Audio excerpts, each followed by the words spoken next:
everyone. Thank you for tuning into the North Main Minute. I'm Joshua Dobie. Huge planning item for all the obvious reasons, especially when it comes to retirement planning. Folks looking at retirement, folks in retirement, has to do with the broad idea of Social Security. Now, this particular item I want to bring to you is actually pretty time sensitive in terms of awareness. Nothing that you have to do, but in terms of awareness, it's right around this time of the year that we hear from the Social Security Administration about the cost of living adjustment, or the COLA acronym, for the next year. And so we just got it from Social Security. 3.2%. 3.2% is the COLA, or cost of living adjustment, or increase to your Social Security income for next year if you are a current recipient. And if you are a future recipient, then it's going to be something that is going to impact your future benefit as well. So on average, this is where it really hits the road. When folks say, okay, what's that mean to me? On average, gross, about $58 a month. You're going to have some folks who are going to get more, some folks are going to get less.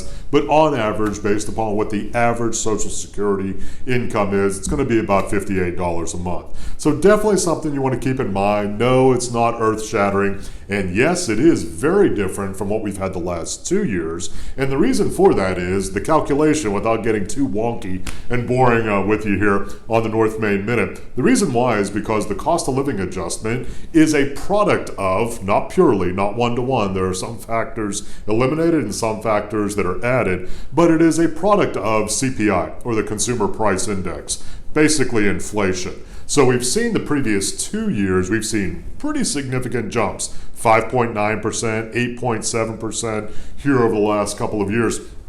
That's been huge. I'm sure you've seen it. If you're a Social Security income recipient, I'm sure you've seen it in the income that you've received. It's really the first time in a long time where we have seen notable increases in Social Security because inflation has been so low.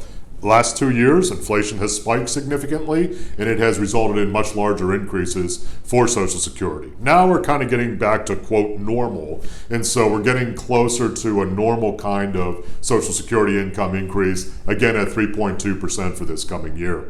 If you'd like to reach out to us at North Main Financial Group, perhaps take a look at, especially if you're looking at retirement, what does Social Security mean? We get a lot of questions about the economic viability of it over the long term. We'd love to chat with you. NorthMainFinancial.com.